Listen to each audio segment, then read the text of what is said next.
السلام علیکم۔ رشتوں میں منافعت پیدا ہو جائے تو بہتر ہے کہ رشتے ہی چھوڑ دیں۔ دنیا میں مخلص ہمیشہ کمزور ہوتا ہے اور چمچہ گیری کرنے والا بازی لے جاتا ہے۔ دنیا میں ہر کھیل کا اپنا رنگ ہوتا ہے، مگر سب سے بہترین کھیل وہی ہے جو کسی کی مجبوری اور خلوص سے کھیلا جائے۔ انسان کبھی کبھی بہت تھک جاتا ہے یہ ثابت کرنے کے لیے کہ وہ غلط نہیں تھا اور نہ ہی اس کی سوچ غلط تھی۔ کسی کی غلطی کو دل میں رکھنے کی بجائے معاف کیا کرو، کیونکہ تم بھی تو اللہ سے ہی یہی امید رکھتے ہو۔ آپ خود کو سمجھدار لازمی سمجھیں، مگر یہ مت بھولیں کہ دوسرے بے وقوف نہیں ہیں۔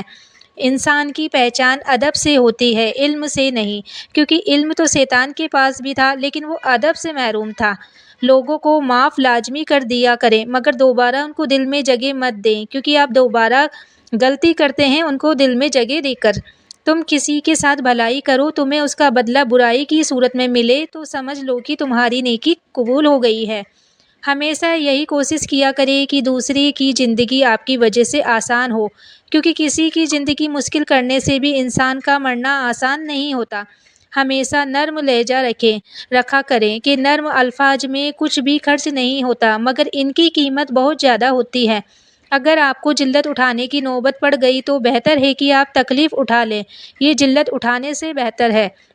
اگر کوئی تم سے تعلق توڑ جائے تو بہتر ہے کہ تم اس سے متعلق اپنی زبان کو غلط استعمال مت کرنا۔ تربیت کرنا اور پالنا دونوں میں فرق ہوتا ہے، کیونکہ کسی کا رویہ اور اخلاق یہ لازمی ظاہر کرتا ہے کہ اس کی تربیت کیسی ہوئی یا پھر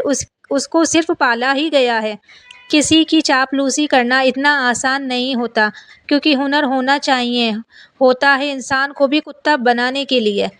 اپنے دشمن کو 1000 موقع دو کہ وہ تمہارا دوست بن جائے، لیکن اپنے دوست کو ایک بھی موقع نہ دو کہ وہ تمہارا دشمن بن جائے۔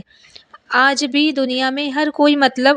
تک ہی پاس رہتا ہے، رشتوں کی قدر ہر گھر میں بھی نہیں ہوا کرتی۔ دنیا میں وہ درد انسان کو بہت تکلیف دیتے ہیں جو اس کو بنا کسی قصور کے ملتے ہیں۔ ایک شخص جب دنیا سے چلا گیا تو اس کو قبر میں اتارا گیا تو دوسرے دن ہی اس پر اللہ کا عذاب شروع ہو گیا، کیونکہ وہ بہت گناہ گار تھا، اللہ کی عبادت بھی نہیں کرتا تھا۔ پھر ایک دن وہ سب عذاب اس سے دور کر دیا گیا اور اس کے لیے جنت کا دروازہ کھولا گیا تو اس نے رب سے عرض کی، اے مالک، میں نے تو زندگی میں کبھی کوئی نیکی بھی نہیں کی، پھر بھی یہ کرم نوازی کس وجہ سے؟ تو اللہ جل شانہ فرماتا ہے کہ اے بندے، تو جب مرا تھا تو تیری بیوی نے ایک بچے کو جنم دیا تھا، اب وہ بولنا شروع ہو گیا ہے تو تیری بیوی نے اس کو میرا دین سیکھنے کے لیے مسجد میں بھیجا ہے اور وہ اپنی توتلی زبان سے بسم اللہ الرحمن الرحیم کے الفاظ کہتا ہے، اس کی میٹھی زبان سے یہ الفاظ جاری ہوتے ہیں تو مجھے خود پر حیا آتی ہے کہ اس کا بیٹا مجھے رحمان کہتا ہے اور میں اس کے باپ کو عذاب دیتا ہوں، اس لیے اس کے صدقے سے میں نے تم پر سے اپنا عذاب دور کر دیا ہے۔ کتنا بڑا رتبہ ہے کہ ایک اولاد جب خود سے اللہ کی عبادت کرتی ہے تو اللہ اس کی وجہ سے اس کے ماں باپ کو بھی بخش دیتا ہے۔ اس لیے اللہ کو پہچانو، اس کے حقوق کو مانو کہ تم لوگ بخشے جاؤ گے، کیونکہ اگر تم اس کی عبادت نہیں کرو گے تو کل آنے والی تمہاری نسلیں بھی ایسا ہی کرے گی۔ کیونکہ ایک باپ کی زندگی میں جو کچھ بھی ہوتا ہے اس کا اثر اس کی اولاد پر ضرور ہوتا ہے، خاص طور پر بیٹی پر تو لازمی ہوتا ہے، کیونکہ باپ جب کسی بیٹی کو عزت دیتا ہے یا اس کی عزت کی حفاظت کرتا ہے تو وہی سب کچھ اس کی بیٹی کو بھی لوٹایا جاتا ہے۔ بیٹیاں گھر سے رخصت ہو جائے تو والدین کے سر سے ایک بوجھ سا اتر جاتا ہے، کیونکہ ان کی خوشی ہوتی ہے کہ ان کی زندگی میں ہی ان کی بیٹیاں اپنے اپنے گھروں کی ہو گئی، مگر ہر بیٹی کا نصیب بھی ایک جیسا نہیں ہوتا۔ کسی کو کیسا شوہر ملتا ہے تو کسی کو سسرال والے اچھے نہیں ملتے، تو کسی کو اللہ پاک دونوں خوشیاں دیتا ہے مگر اس کو اولاد کی نعمت سے